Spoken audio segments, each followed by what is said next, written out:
right. Welcome, ladies and gentlemen, to the DotPro show with BreakyCPK. I am, of course, BreakyCPK, and once again, excited to be here on what is, guys, we have less than a week before TI7 officially begins. It begins August 2nd.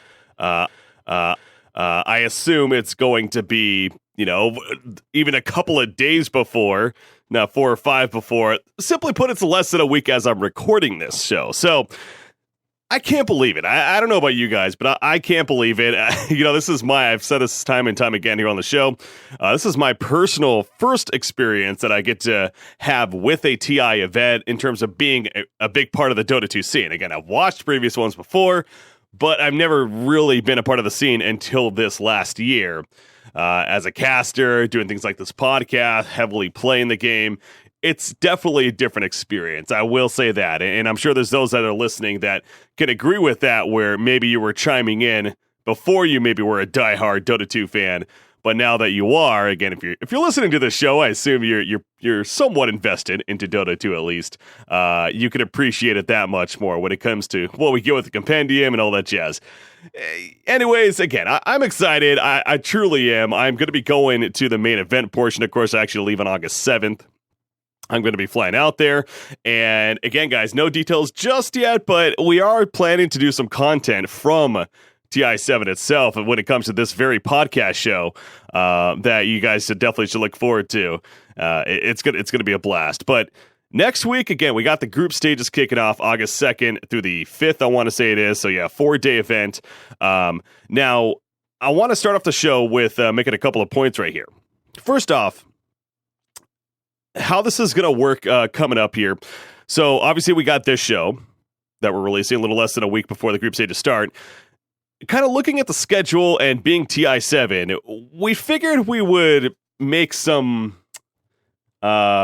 changes to an extent as far as our release schedule of the podcast show, and even do more content than what we usually do. So this coming week, this next week here, we plan to release a podcast show on the 2nd, basically. We're going to record it Tuesday night, what would be the August 1st, and it's going to release going into August 2nd, which means basically as the group stages are starting, we will have a show that's coming out. That show will, of course, focus on really previewing the group stages, because as I'm recording this today, there actually aren't even group stages out as far as what the groups look like. We're kind of hoping maybe there's a chance there would be. They're not out yet, so we really can't do that on this show. But instead, we'll do that on that show. As well on that show, cross our fingers, we actually got a good plan in terms of this fantasy draft that we've been talking about. The fantasy draft that myself and Z-Rock are organizing. We actually got a couple of other participants. Again, I don't want to name names just yet because I want to make sure it's 100% official before I do. Point is, we have some participants. We have an idea of what we want to do. We're going to have the draft, and we're actually going to do that as part of the next podcast episode going into the group stages. So, of course, we'll know how things are looking for that fantasy draft itself. So that's kind of the plan. We'll have a show that is going to be released on Wednesday, August 2nd. And then on top of that, we actually will plan to release a show on August 6th, which would be Sunday. Again, it's a 4-day group stage event. We figured, why not, right? Why not? It makes the most sense. There's so much going on. We're going to release another show on August 6th. That will then recap the group stages, of course. Myself and Z-Rock and perhaps some more guests will come on and we'll talk about how the group stages went, what we thought about it, all that stuff. So, again, upcoming schedule, it's going to be a little bit different. And then on top of that, moving forward, obviously TI Week itself, wait for more information. Hopefully by next week's shows, I'll be able to get a little more concise information in terms of what's going to happen there. But simply put, it may not be the typical Friday schedule, but there's going to be more content because of just how everything's working. And frankly, I want to talk about it. I want to do more of this. This isn't a thing where, it's nice to do a weekly show. It kind of gives me time to think about topics. And sometimes, frankly, like this show coming up here, there's not necessarily the most to talk about right now, because this show, especially for today, and not to say that's going to be a boring show, but this show today, we're continuing to be in that spot of limbo, right? Where TI's almost here, but it's not here just yet. So how much more can we continue to really hype up TI without saying the same thing? So But long story short, there's going to be a lot of content coming up over these next couple of weeks, guys, on the DotPro show, as well as on Defense of the Patients in general, I believe. So definitely look forward to all of that. All right. With all of that said, as far as today's show, guys, we actually got a fun plan here. So I have a couple of guests that are going to be joining us. I'm really excited to have these guests on. I'm going to be joined by a couple of panelists that are going to be at the event, including CCnC, who's obviously had some hot debate in terms of there's a lot of people kind of bringing up maybe his recent past and in terms of his attitude as a player sometimes. But personally, I think it was a great pickup for a panelist. I think he's a very smart player. We're talking about a 9,000 MMR player. He's a younger guy. I believe he's like 17 years old, if I'm not mistaken. And I've actually casted with him before. He's been my co-caster, especially earlier on when I first got into the scene. He's going to be on later today. He's going to talk about getting invited, that whole process, and what it's like. And then we're also going to be joined by a former TI winner. I want to say it's going to be my first former TI winner, if I'm not mistaken. We've had some really good guests on the show.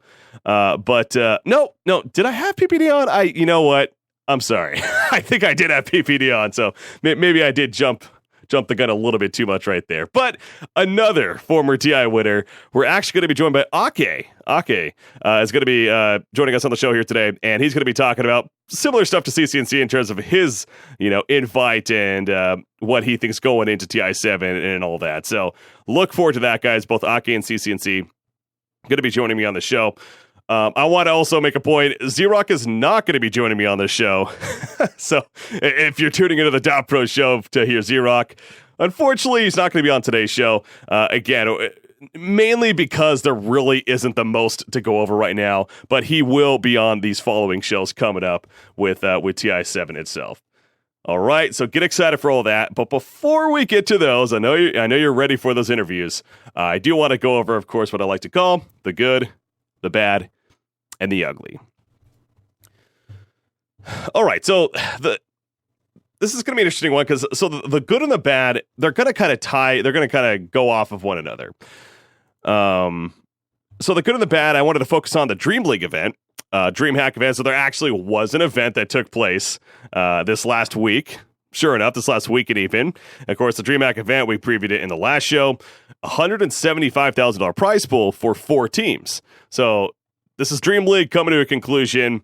It was in Atlanta. It's a North America land. It's pretty cool on top of that. Frankly, I really wish I could have gone. I actually heard it ended up being a really awesome event in person. I would love to go to a DreamHack style event in North America, especially. So, but this was a 4-team event against Secret, Liquid, Vega Squadron, and Planet Odd participating.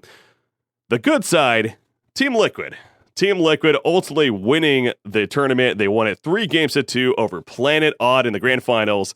Not only do they win it, they came from behind, down 2-0 in the grand finals, coming from the losers. No, they did not come from the losers. I apologize. They came from the winners bracket, but they came from behind, down 2-0.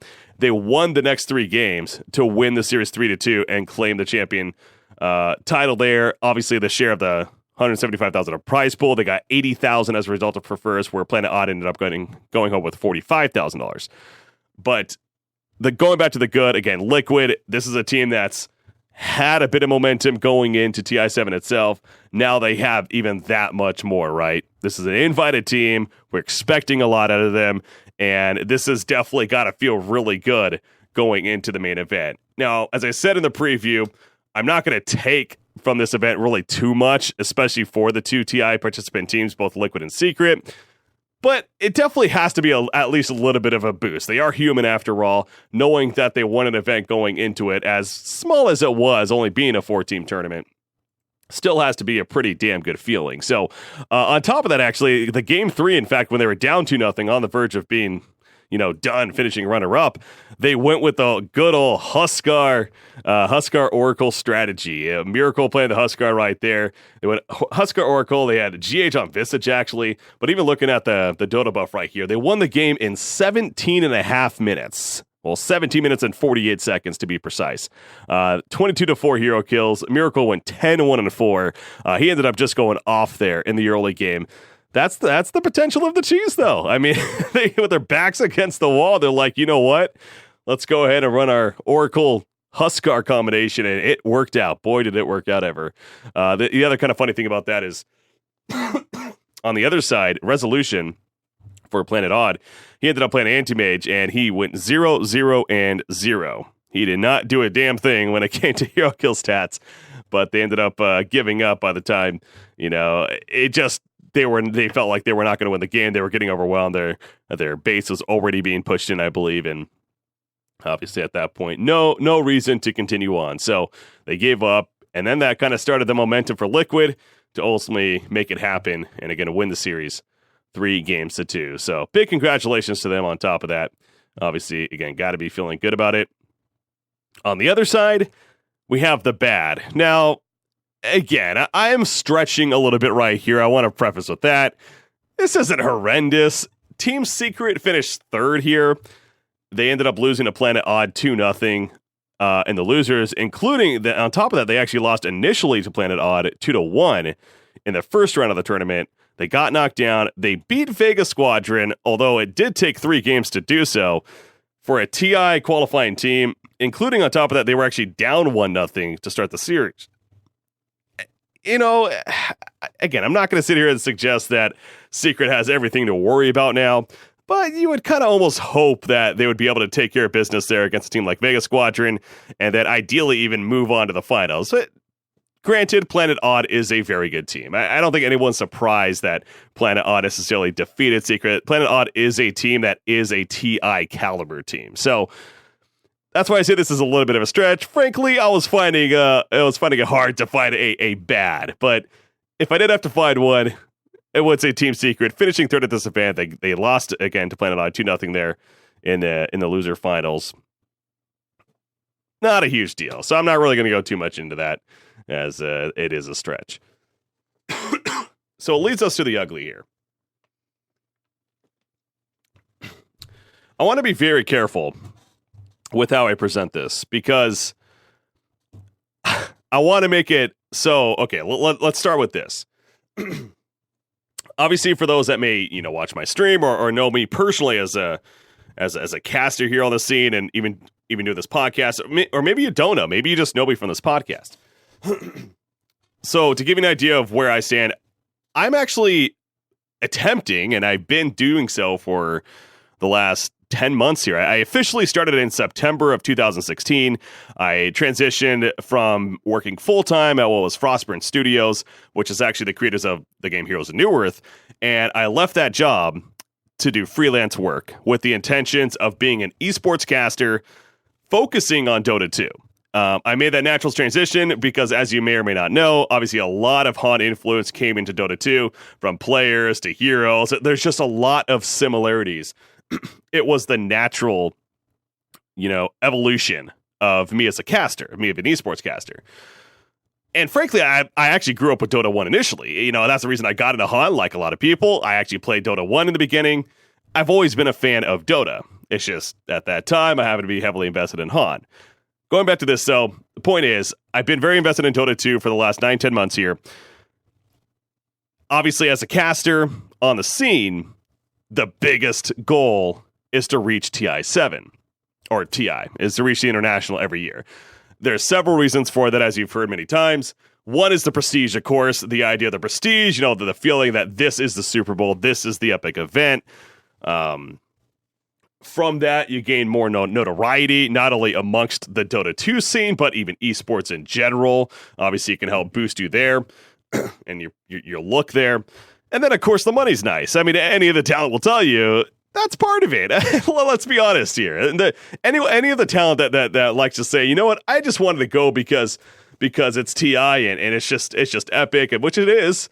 But the money definitely helps, which is fine, right? Like if you're attempting to be a talent, and if you're putting in your time to help make the game successful, they should be paying those people, and they are. They pay the talent very well from what I've heard, and that is definitely part of it.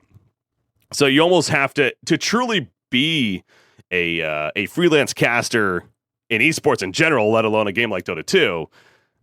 Realistically, for it to be feasible, you have to get invited to the big events, including TI. Now, I've said for the longest time this year, with me still at this time being less than a year in the scene, I was not expecting an invite. So I really want to make that clear off the bat. I was not expecting an invite. I am not jealous of anyone. I understand that there is an order, and I expect it to have to grind through not only this year, but then going into next year. And hopefully by next year, events do start happening, and then the possibility of then what would be TI8, of course, is there. I would have liked it. It would have been great. It would have been fucking amazing if I got an invite, but I didn't. Anyways, I'm kind of going off track here. The point, this isn't about me. I didn't want to make that point off the bat here as I start to move on here, though, just to make it very clear where I stand on this. All right, so now moving on. The invite list was announced, as you may or may not know. The invite list was announced for the talents, that is. And let's just say, as it usually is every year, from my understanding, there was a little bit of debate and, definitely some reaction from the community that was a mix of good and bad, of course. So this is where the ugly comes into play. Why I'm labeling it ugly is not because of who they invited. I don't think they should have gone. That's not why I'm doing it. I'm doing it because of the reaction from the community, because the reaction from Reddit, because of what we saw on social media in general. It's unfortunate. As many have been pointing out, and I want to reiterate, you do not have to tear somebody else down to build someone up. It doesn't have to work that way, right? You can just build someone up and be positive for people that did happen to get an invite and not be negative about somebody else. For example, the most noticeable one was there's a lot of people suggesting that the snubs were Coddle Guy and Grant were the two big names that I heard, and I definitely agree with to an extent. I mean, I think they're fantastic talent, and I would have loved to see them as well. But as a result of that, there was others that did get invited that were being called out and suggesting that they didn't deserve it, and why are they getting over these people? And the biggest one was CCnC. And I actually do plan to talk with him about it in the interview later. And I'm curious to kind of hear his reaction, what his take is on it. I've said from the beginning, CCnC is a fantastic talent. He is somebody that, again, I casted with earlier on in the year. He is a very, very knowledgeable person when it comes to talking Dota 2. That's the CCnC I know. He's not only very knowledgeable, but he is very well spoken. I've casted with a lot of people over my years, from Han and now into Dota 2. He is a very well spoken analyst / co-caster.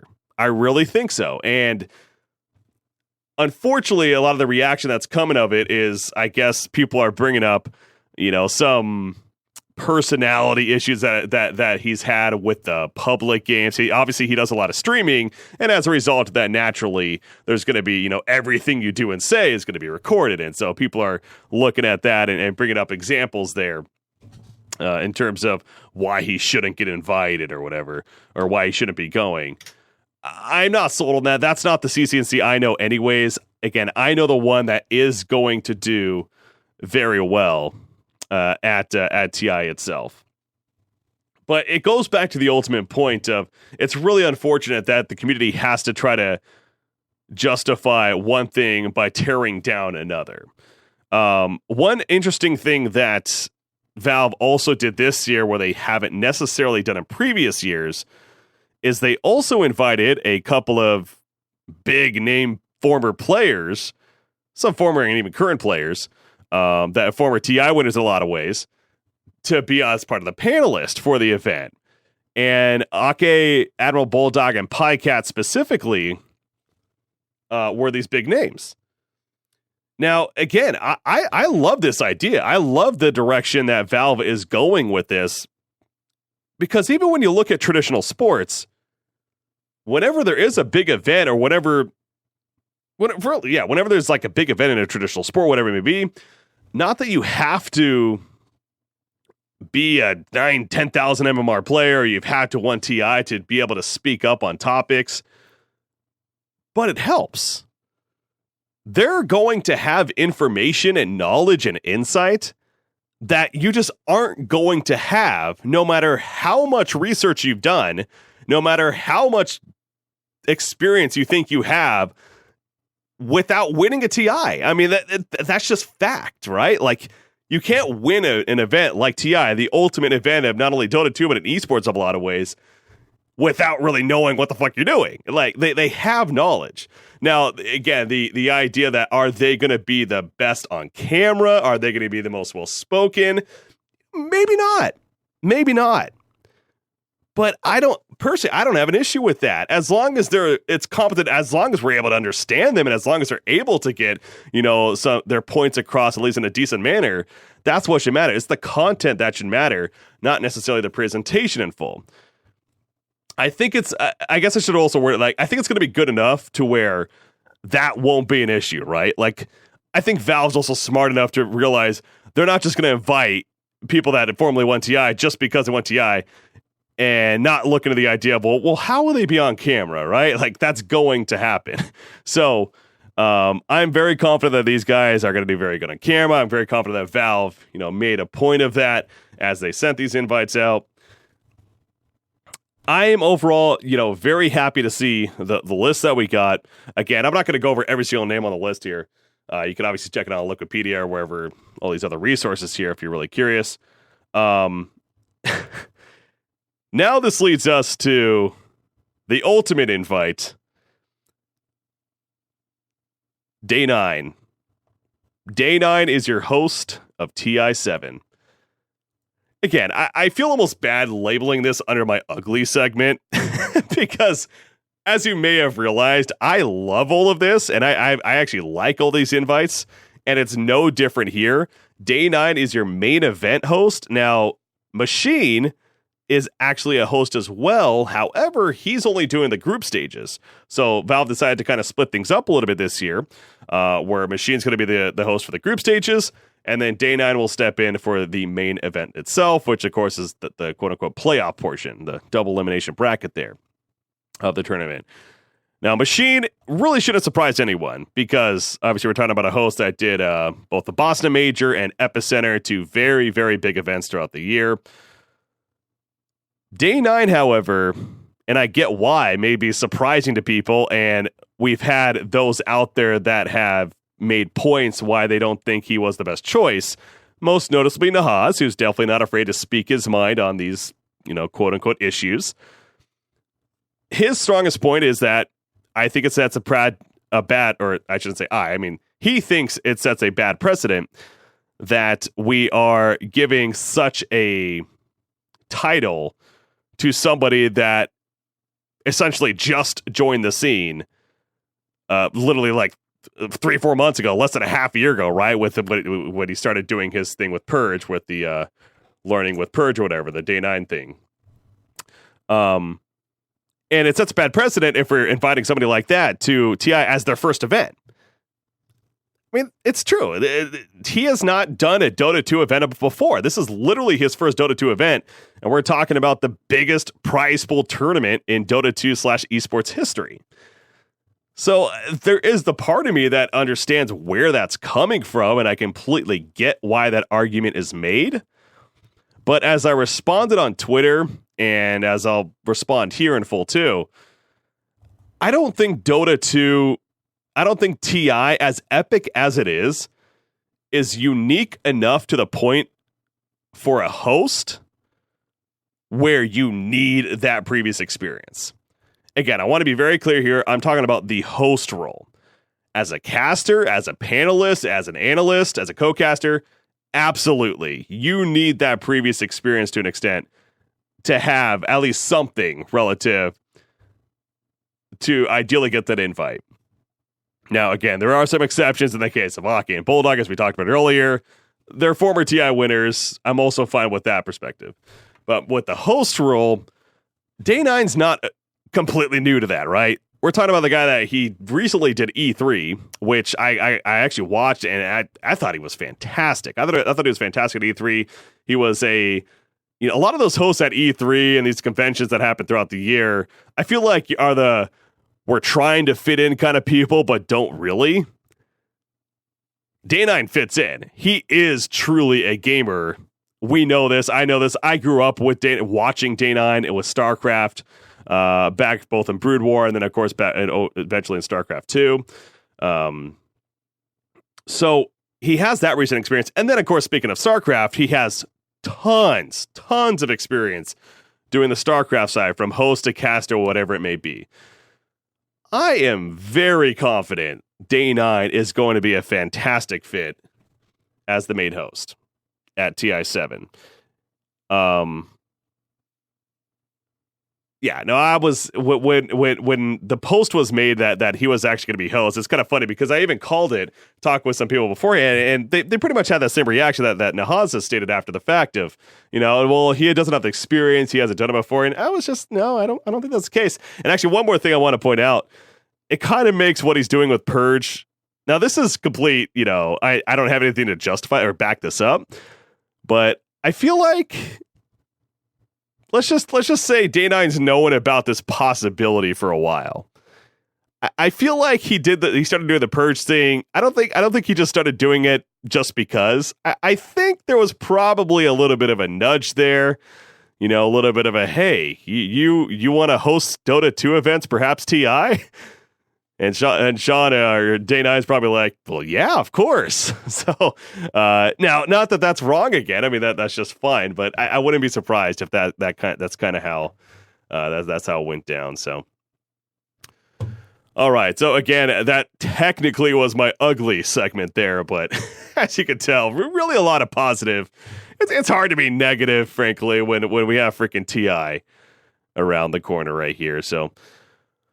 Well, ladies and gentlemen, that's the good, the bad, the ugly. A little long-winded there, I apologize. But again, overall, going to be a little bit shorter of a show, so maybe makes sense.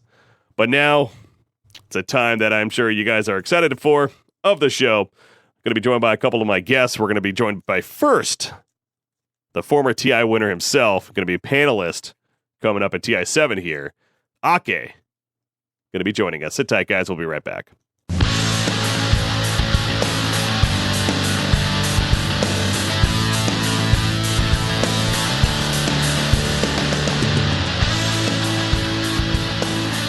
All right, so guys, now I'm super excited to be joined by the man known as Akke, former TI winner. Akke, how's it going? Hello, it's going good, thank you. How do you feel whenever that's said about you? You're former TI winner, you've won the big event. How does that feel? It feels great. It's fun to be able to say that I'm a world champion and that I actually won TI. It's a dream for many, and it was a dream for me as well, so it feels great. I bet, man. And obviously, I used to cast you way back in the Han days, not to reminisce too much on the past here, but I just remember, TI3 right there when you guys ended up winning it all. Just how proud I was of you and Loda and crew right there. So that was just so cool. But it's crazy to think too that that's been 4 years now. Yeah, I was actually quite surprised when I was thinking about it as well. It's actually been like 4 years since. Yeah. The time flies fast. So, I mean, throughout this last year, first off, you really weren't, you played a fair amount. You played, of course, initially throughout the year with Team Horde, I want to say it was. And then later on, of course, you tried to qualify even for TI7 as a player with then Crescendo. So what was it like as a player this year? It must have been pretty different because all these former years you were part of the Alliance team and, you had that consistent roster going. Well, first, as you said, the year has been quite bumpy for me. But I guess the reason is that I wasn't expecting to play after I didn't play with Alliance. So it was more of a opportunity that came up, and then I just went with it. Because when we just started to play with Horde, it was just for fun. We even played with S4, who was playing in the qualifier with us, even though we knew that he was playing with OG and everything. So going to WESG was mostly for fun, but then we just kept on playing, and because we qualified for the main event. And yeah, then I took a break after that and just felt that I wanted to try to qualify for TI because I played quite a lot the past year and I felt that I was good enough to try to qualify, but in the end it didn't work. So yeah, really quickly on that too with Team Crescendo, why do you think it didn't work? Because obviously that was a really good team that was put together with the players. Was it just maybe it was too new? Yeah, it was very good on paper, and I was excited about it, and I saw that a lot of other like fans was excited about it as well. But I think it was a lot of factors that came into play. Like first of all, as you said, it was a new team. We didn't get time to practice so much. We signed it the last day with EGM, I think, with the lock. Mm-hmm. But it was, yeah, like first of all, there was a new patch as well, and one of the things was that our initial plan was to have Excalibur mid and kind of playing in the position 1 there, because he likes to play in these farming heroes. But then when the patch hit, it was more of a play-making mid role. People were playing Puck and Cop and Lina, you know. So then we tried to go a bit from that. So it was a lot of things like that. And then obviously Syndren played offlane, and I think he did an okay job. But it was maybe a bit too much for him to doing all of the captain job as at the same time as playing offlane, because the plan was for him to captain the team, and neither of me and EGM is really the captain type of players. So yeah, it was a lot of things that didn't really work out. All right, well, as many know by now, you are still going to TI7. It just so happens that you're going to be going as talent now. You're going to be going on the panel there. When did you hear about you getting invited, or how did that process work? It was a couple of weeks ago, and Bruno came to me and asked if I wanted to go there. And my initial thought was no, because I usually don't like to do things that I'm not comfy with. Obviously, I guess that goes for everyone. But then I just felt that this is probably a once-in-a-lifetime opportunity. And if I don't take it, I'm going to regret it later on. So I said yes. And after that, I started to prepare for the event, because obviously I want to do the best that I can and make the event and the stream and everything be as good as possible. So absolutely. And so you've started to prepare. What is that process like? How are you preparing? Watching games, the teams, like thinking about how the teams play. I played a couple of pubs because like after the qualifier I kind of stopped playing, but then I played some now, so just being in shape with like the meta and just play a bit. But mostly watching the other teams play, because obviously I won't play myself. So it just comes down to being able to analyze the other teams and understand like what they're doing wrong and what their strengths are, and yeah, being able to talk about the games and what's like the picks they're gonna pick and why they do it. Is there a specific team or even a region that you're really trying to focus on, or are you just trying to absorb it all from all over the place? I'm gonna only do the main event during the broadcast at TI. So okay. I'm actually gonna have a week there before to watch the group stage first. So I'm gonna have a lot of time to prepare there to watch the teams play and analyze things there. But mostly I'm not that familiar with the Chinese teams, so I'm gonna focus on them there to be able to understand their playstyles and the players there as well. Yeah.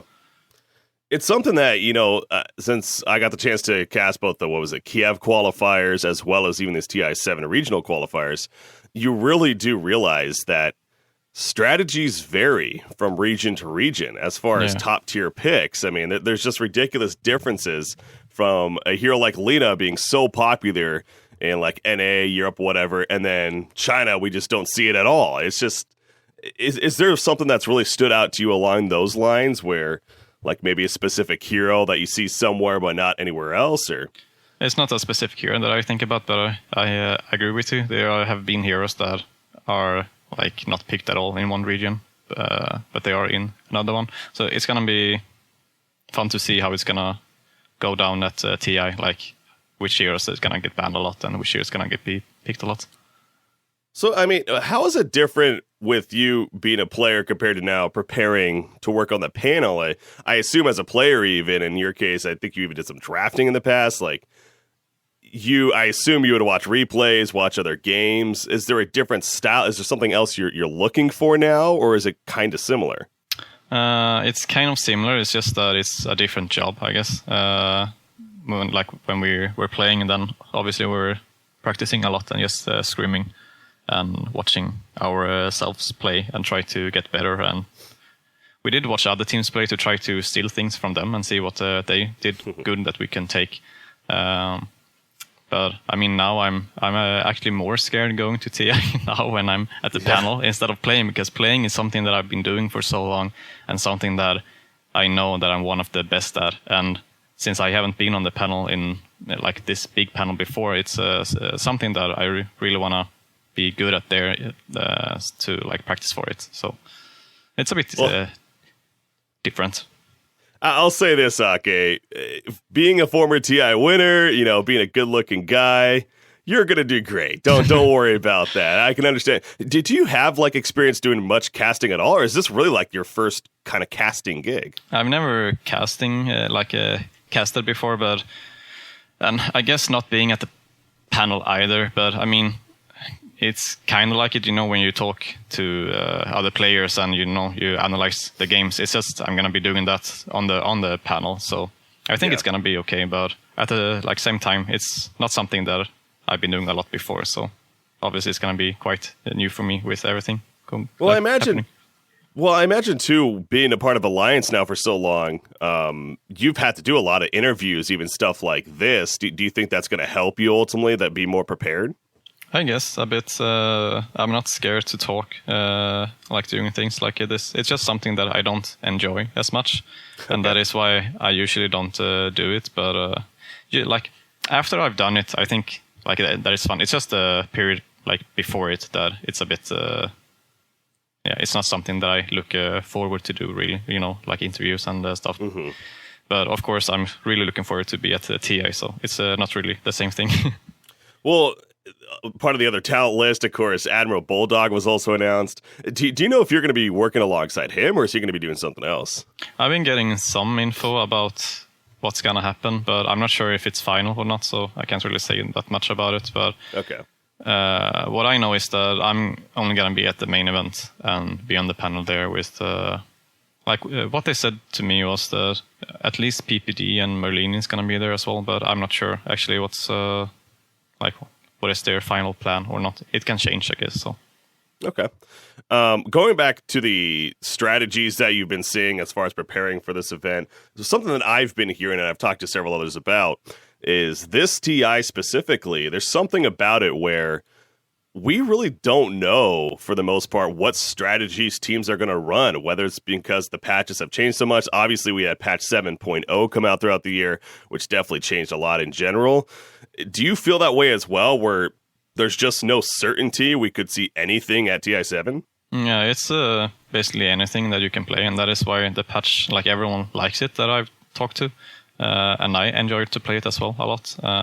And yeah, it just feels that you can play anything, and it just comes down to having open picks and see what the opponents are going to go for and try to counter it yourself at the same time as you have a good lineup. It's not that at TI4 it was Death Ball that was played every game, and it was the best play style to play. But right now it just feels that you can play anything. Mm-hmm. I want to focus just on two teams right here. I'll have you on as well, specifically, of course, from the European region. Team Secret, we'll start with them. Of course, they ended up qualifying to really no one's surprise, I think. First place there out of the European group stages. What do you expect from Team Secret here at this event?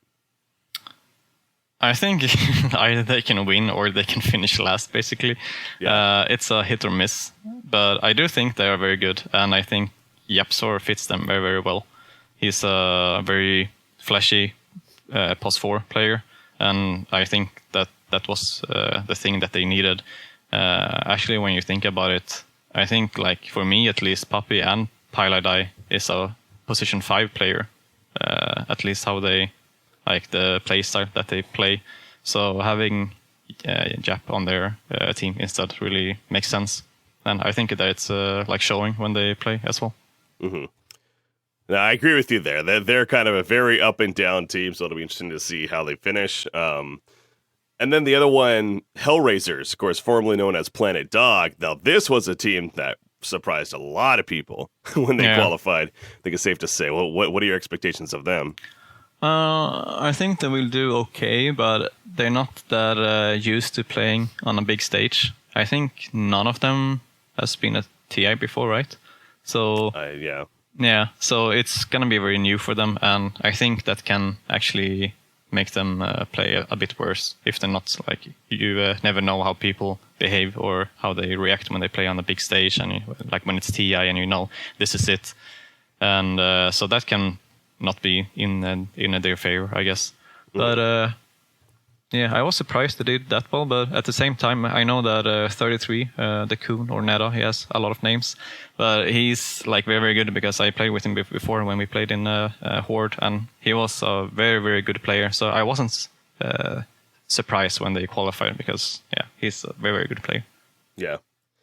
I'm actually curious to having you on. We did predictions last week's show, of course, in the compendium. I don't know. Have you done your predictions by chance? No, I haven't. Okay. I've noticed a trend there. It seems like a lot of these players don't really care to do the predictions. Yeah, I bought it, the compendium, but then I haven't done much with it. When I like play pubs, I usually forget to do the quests and stuff like that. That's understandable. Well, there was one, of course, the highest win percentage hero at the event. It has to play minimum of 5 games. I actually chose Visage. Visage, I feel like, is a hero that's really strong. We see him both on mid and even support options, of course, and he's one of those that he can do so much, especially as a support compared to other supports throughout the whole game. Very well. I mean, that's a brief way to explain it, but do you think that that's a good guess, or would you select something else? I think it's very hard to say because, as you said, it's like more than 5 games. So I hear that just plays 6 games and we never won. He's gonna win the poll, right? So yeah, I don't know. But I do like Visage a lot. I like to play him because he has his birds. So and I like micro heroes, but I'm not so sure if he's like that good of a hero. But I guess if people counterpick with him and he has maybe 5 games and we never won, then he can win the poll. Okay, yeah. Well, so I was trying to hope to validate my guess right there, but you didn't really help there, Akke. So. No, sorry. All right, fair enough. Couple more questions here. Which team are you most excited to watch as far as the event goes? Is there a team where you're like, I can't wait to watch these guys? I like to watch OG play because of S4 there. I mean, he's an old teammate and a friend of mine, so I really like to see them play. Is it safe to say that you're almost rooting for OG to even win this whole thing? Yeah, I am for sure. But I mean, for me, it's just that I like to watch them play because I would talk a lot with S4 before, and he's like, for me, he is by far the smartest Dota player there is, and I would really love to see him win TI twice. I think he really deserves it. Mm-hmm. Do you have OG winning it all? I know you haven't filled out to predictions, but are they winning it or somebody else? It's not the team that I would bet on. I think they are a contender to win, but it's not like the team that if I would put money on it that I would bet on. Okay. I think like a team like EG is more likely to win, even though they didn't play that good in the last tournament, I think it was. But I think they are a very stable team, and I really like all of the players on their roles. Like Universe is one of the best offlane players. Sumail has been playing super good mid. RTC is a good carry, and the supports are playing good as well. So it's a team that I feel are very stable overall. Mm-hmm. All right. Well, Akke, pleasure to have you on the show. Really do appreciate it. Any shout outs you want to give? Shout out to Alliance and hope for a good next year to be on the majors and TI. And obviously all of the fans that have followed me throughout the years. And so even though I don't maybe gonna play more, I'm not sure about that. I just want to say thanks for the good times. And yeah, I'll see you at TI. Some of you, I guess. I'm going to be going to TI myself. Obviously, not as talent, cool. but just as a spectator. So I look forward to it. I'm sure I'll see you there, man. Yeah, see you.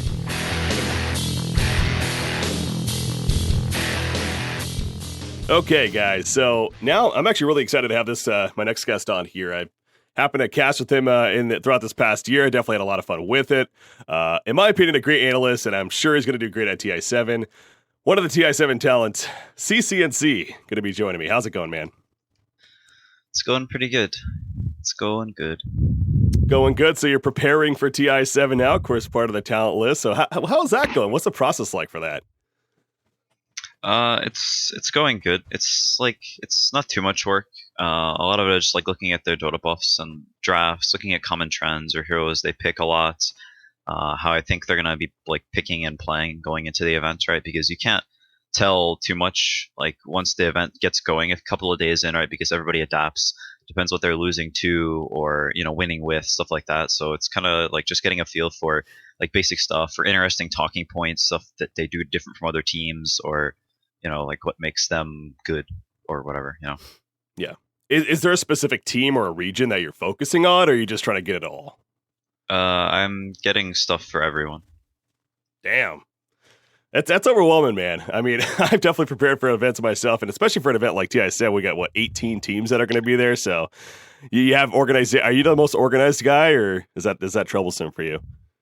It's not too bad. I just have a Google Doc with like different stuff I think is interesting about the teams, like basically just talking points and stuff, or stuff that I think would be interesting to people, basically, or stuff about the teams. All right, so when you first were told that you were going to be how did that process work? Like, when were you reached out to about going to TI7, and like, what was your reaction like when it happened? I think it was a couple weeks ago. It wasn't that long ago. It's probably like I was back at home, I think, for like a week after getting back from the Freedom Bootcamp, and Bruno PM'd me on Twitter and stuff, and I was like, I was blown away. I was totally shocked. I did not expect to get invited, like, in the least. Even whenever he added me, I was like, what on earth does he want? I was like totally surprised. Mm-hmm. And then so it was a surprising invite there. And now, what do you know what you're actually going to be doing? Because I know that there's kind of a difference between panel and co-caster. So do you know exactly what you're going to be doing yet? I am pretty sure I'm just panel for group stage. Okay, so panel for group stages there. Got you. You've seen all the other talent that's going, and some big names like Akke, Bulldog. We're talking about some TI winners. Are you almost intimidated of sorts? You're a younger guy yourself, or are you ready to be up there and talking Dota with those guys? I'm not really intimidated by it. We'll just see like how the chemistry goes and stuff, right? That's like what most people are worried about, because it's a bunch of people that are maybe good at Dota or have the Dota knowledge and stuff, but aren't like necessarily super talkative people or whatever and stuff. It's hard to have inside the NBA whenever nobody's like really that good of friends, except for I guess Akke and Bulldog maybe have some chemistry because they've been on a team together. Mm-hmm.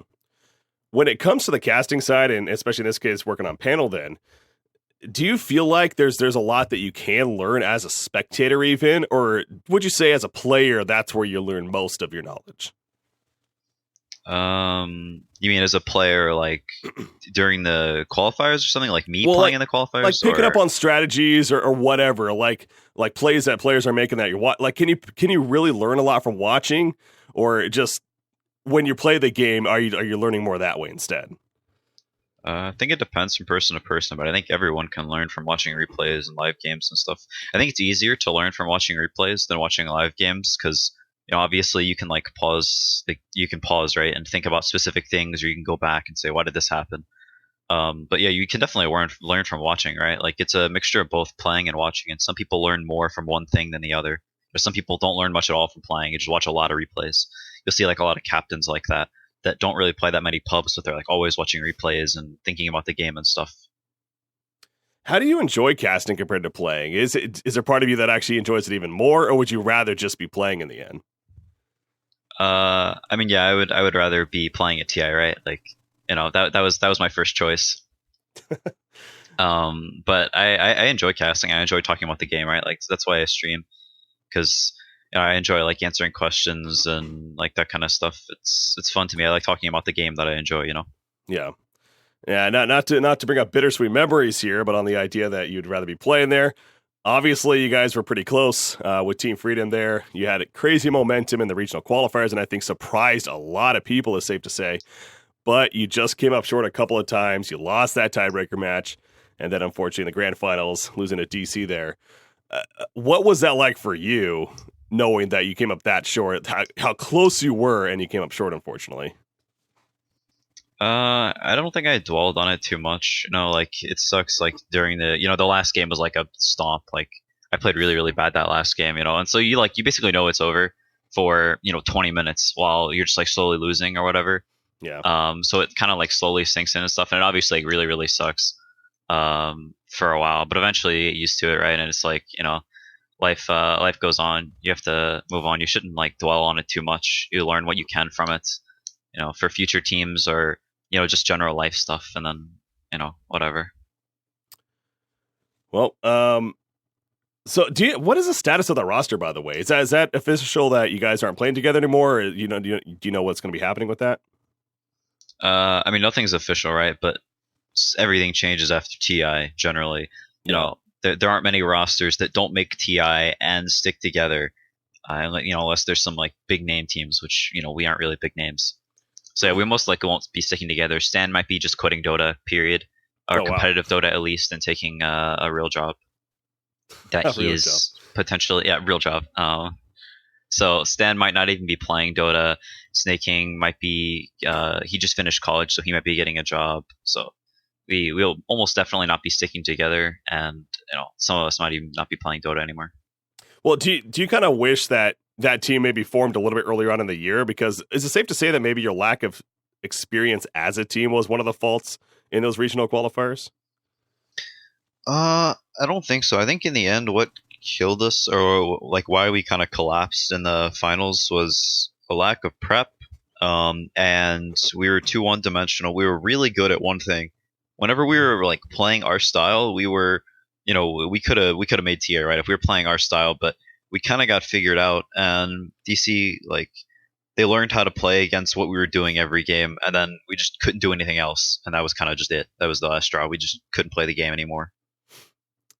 You as a player, you happen to reach a very good mark of a 9,000 MMR. It's so few players have done it in the history of Dota so far. What was that like for you? What did that mean for you as a player?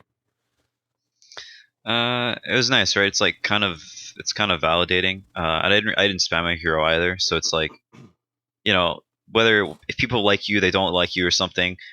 Like it's hard to deny MMR, right? Like maybe people don't like some players or something, but it's sort of like at least I have this, Yeah. But in the end, right? It's like MMR. It means something, but it doesn't mean everything. Mm-hmm. So something that kind of happened. Obviously, the talent invites came out, and of course, as usual, every year there's always a lot of discussion that's brought up as a result of it. Again, it's no doubt that you were one. Even you said yourself, you were a little surprised when you were on the talent list, and I think that did surprise a lot of people.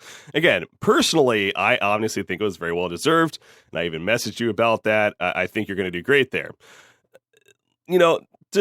The elephant in the room here, there were some negative responses to your announcement. I mean, where do you think that was coming from as far as those people that are being negative about it? I mean, I think a lot of it is initial backlash of, some of people's favorite casters and stuff aren't there.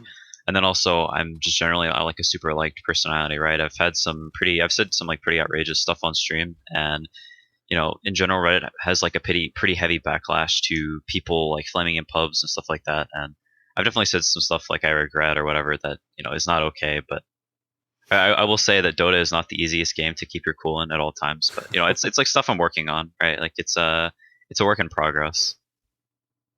Yeah, no, you can say that again when it comes to playing Dota, especially at the high level that you played and consistently. I'm sure there could be some frustrating times, as we've all seen watching streams, at least as a player. So, all right, back to the positive though. Now focusing more on TI7 event as a whole here, I wanted to kind of get your thoughts on some of the teams. We'll focus on the America regions here. I think that's appropriate. One of the teams that, of course, qualified to the regionals, they got that top spot. now known as Cloud9, formerly Team NP. What do you think Cloud9 has coming into this event? What do you expect from them? I think they have the potential to do really well, right? Like whenever they're playing well, they have some of the highest skill players in the like in the scene. Like NV, Fada, Pi, AOI. Like AOI is one of TI. Like all these players, you hear these names, you think, wow, this is an incredible team. They have really great players. So I think it's just a matter of if they can mesh, if they can hit the stride, right? Because there's a lot of teams that have had great potential, great names, and just like totally fell flat, like OG at TI6. So I think they definitely have potential to go far. It kind of just depends on like if they hit their stride, if they get things figured out.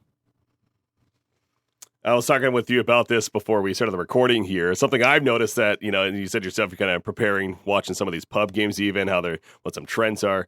Eternal Envy's been playing a lot of Arc Warden. This is a hero that is maybe picking up a little bit of steam across the board. What do you think of that hero and maybe seeing it from Cloud9 here? Yeah, I think they'll most likely play it. I think there's a lot of teams that are going to dabble in that hero, and people are definitely going to have an answer for it at this tournament because teams are going to start picking it, and if it wins, then you'll generally see heroes that are winning a lot. They'll move up and pick priority, so they'll start going from pick near the end of the draft to start getting moved up, and then sometimes people are just like, let's see how this is. Maybe they are guaranteed like into the upper bracket or something like that, and they just like first phase Arc Warden or something. They're like trying to figure out like what's good against this hero, what's this hero good against. Because you can get an idea from pubs and scrims and stuff, but in a real game, things are sometimes different, or they just feel different. So people are just definitely have to like figure out what they want to do against this hero. Because I know like the C region, they like almost never touch this hero. So yeah, coming into NA pubs and stuff, like they're playing against the hero a lot, and scrims against other teams, they're probably playing against it. Like people are gonna have to figure it out. Well, so kind of off that topic, this idea of these metas that we have going into these big events, of course, TI7, always talk about, what's the meta. A lot from what I've personally been hearing is that we don't really know what the true quote unquote meta is. We can really see so much with this event coming up. Do you feel the same? Do you think that's going to be the case? Or are you more sold on the idea that we're going to have a pretty staple set of heroes that we'll see? So you mean like meta as in like the general heroes that are picked? The general hero pool, yeah. Like, are we going to see anti-mage, as the core in most cases? I mean, that was like some weird Dream League thing where like everybody just starts picking anti-mage like all the time. It was kind of weird, but I think I know going into that event, like Miracle was picking that hero like all the time, and like I know Liquid also, they play battle cups very seriously. Like they draft and play. Like seriously, like they play to win those battle cups. I know them picking anti-mage a lot in those. So I think the hero, they had a lot of merit, right? And they went into this Dream League event like, we're gonna test this hero, we're gonna figure it out. Sort of like I said about the heroes moving up and pick priority, right? Like a hero starts winning, you're like, maybe this hero's broken, and then you just pick it like right out the first phase or something, and people have to just deal with it.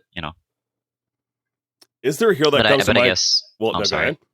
I guess like back to the original question, right? Of like, is there going to be a defined meta? I think it's a little different now than it has been at other tournaments, because it's like the Chinese teams and like the different regions, they prioritize very different heroes. So seeing if like things are going to develop into one meta where everybody is picking similar heroes, I think might be unlikely for this event, just because there's such a huge discrepancy, right? Like even in the TI7, in just the qualifiers. The Chinese teams, they were like first picking Visage and stuff, and then nobody else in the world was picking Visage except for OG, who was picking it like carry Visage, and the Chinese teams never play carry Visage. The Chinese teams would first phase Kunkka and Shadow Shaman, the other teams just not even touching it. And now some people are starting to play those heroes more and stuff, realizing maybe there's more merit in them. But I think there's like a pretty big gap between the scenes, almost sort of reminiscent of like China just not touching Wisp at TI3 era or whatever. That's like the most infamous example. But I don't think there's like some super broken heroes that everyone thinks are broken and picks are going to get stale. I think drafting is going to be really interesting at this event because a lot of teams have different ideas about Dota. That's what I'm most looking forward to, the diversity that we're no doubt going to have. And it kind of off that a little bit too, is just that's what's so cool about an event like TI7. We're bringing in teams from all around the world. Well, they have their individual, again, this meta word here as far as their strategies go, with their regions and what they're used to playing against. And I mean, yes, we have other international competitions that happen throughout the year, but nothing like this, of course, not only with the prize pool, but also the amount of matches that we play. I mean, we were figuring this out earlier on. There's going to be over 100, I think it's like 145, 150 group stage matches, and then another 60 or 70. Yeah, because there's 18 teams, and each team plays. Wait, is it round robin? It is round robin. Yes, it's best of 2 round robin. Good night. You're in for a grind, CCnC.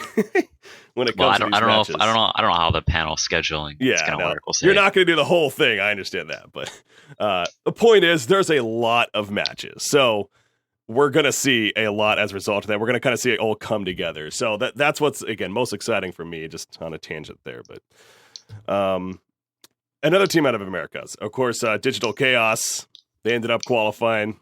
DC's interesting. You know, they've gone through some roster changes, but in the end, a strong one going in. What do you think of the DC lineup here? I mean, I think most people consider them like to be lower finishers, right? Like, I think that's one of the coolest things about this tournament in particular, compared to like previous TIs.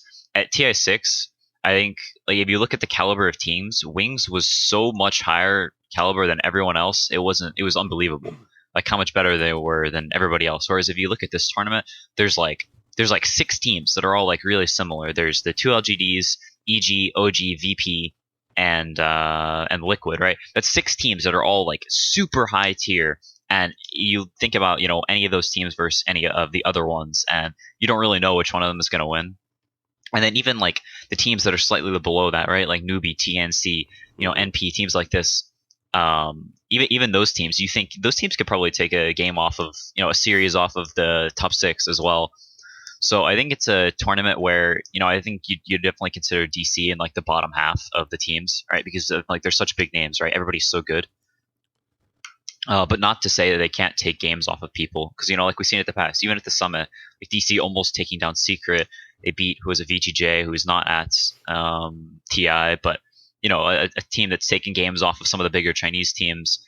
I think there's a lot of potential for upsets. You know, and once again, TI is very volatile. It's, you know, who's on fire. You know, Fnatic got like top 4 or something at TI6, I think it was.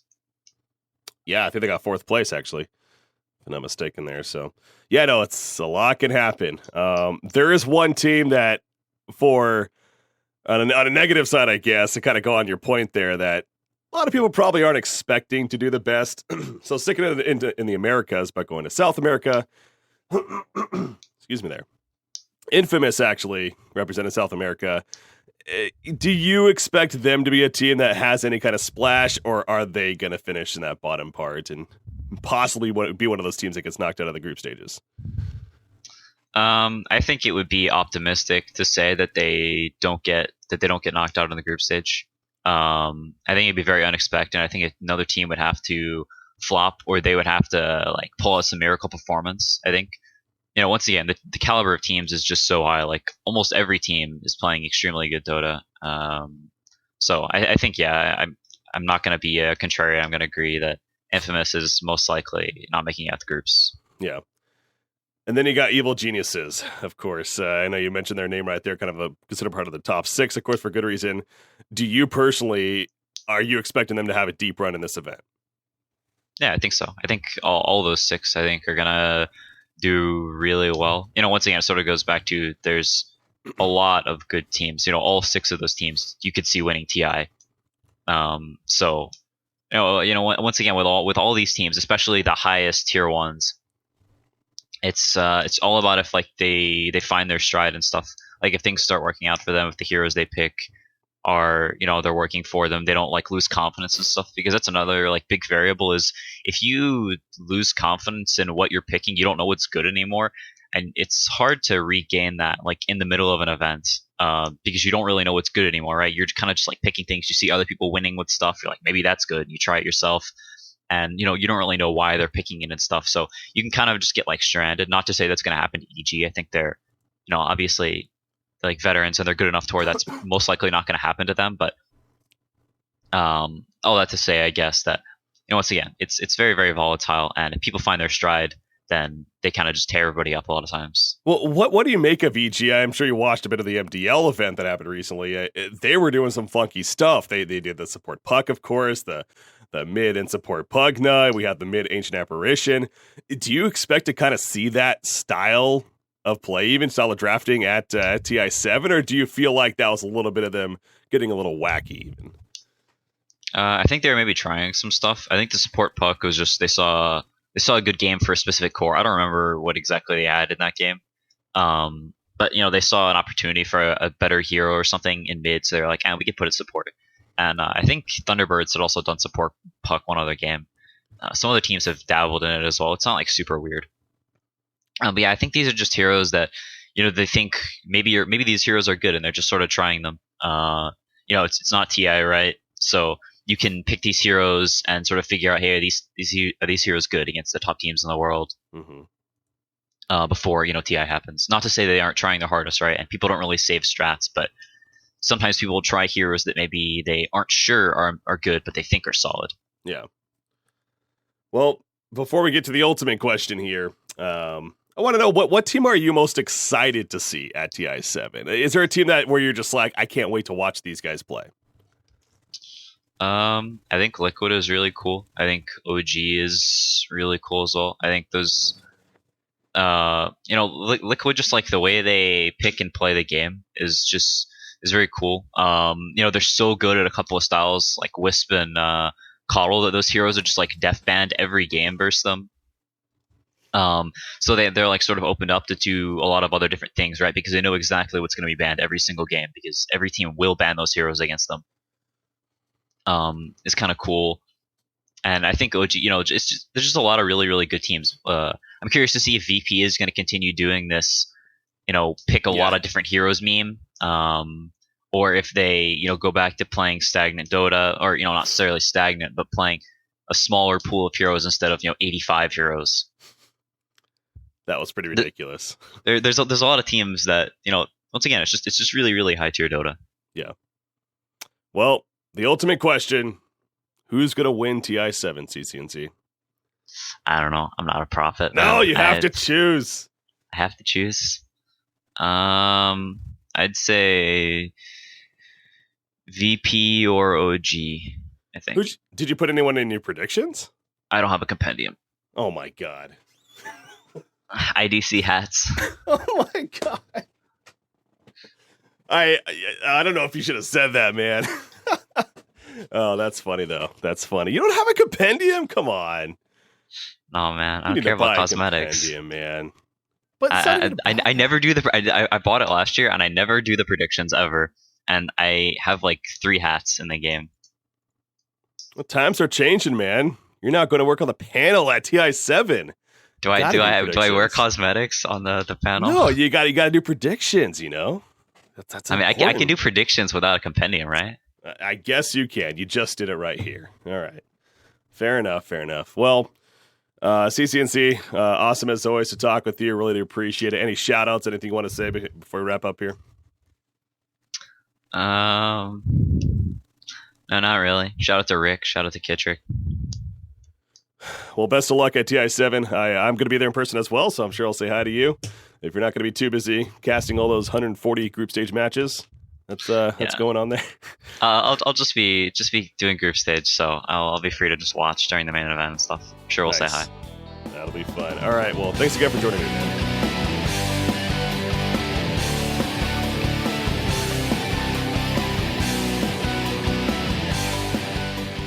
All right. So thanks again to both Akke and CCnC there. Great stuff. Obviously, going to be fun to see them at TI7 and not only on the stream, but of course, even in person. At least myself, I know there's so many out there that are listening that unfortunately you're not going to get the chance to go to TI7. That's why I really want to. That's what I've always been about, honestly. Whenever I understand that how being somebody that's watched so many esports events myself from afar, but has also happened to be at said esport events. I really like to try to get you guys the best experience possible in terms of what it's like to be there. So that'll be my best attempt in terms of with the DotPro show while we're at TI. I also plan to take plenty of pictures that I'm going to be posting from my personal, my BreakyCPK Facebook page and Twitter and everything.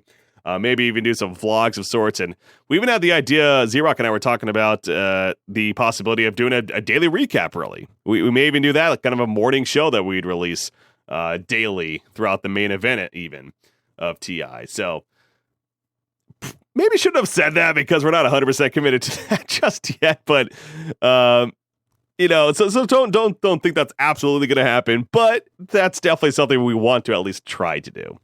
Because I know how cool that could be, somebody that may not be able to go to an event like this to be able to see content and have content like that at least to go over. But that is going to do it for the show, guys. Like I said, it's a little bit shorter of a typical podcast show, but we're getting ready. This is the calm before the storm. We are getting ready for TI7 just around the corner. Are you ready, guys? I know I'm ready.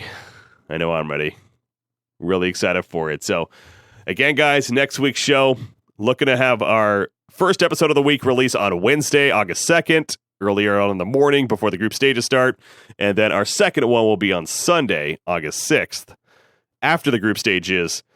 And then we'll have more information moving forward from there, what our schedule looks like. So, thanks as always for tuning in, guys, to the DotPro with BreakyCPK. I am BreakyCPK. Have a good night. We'll see you next time.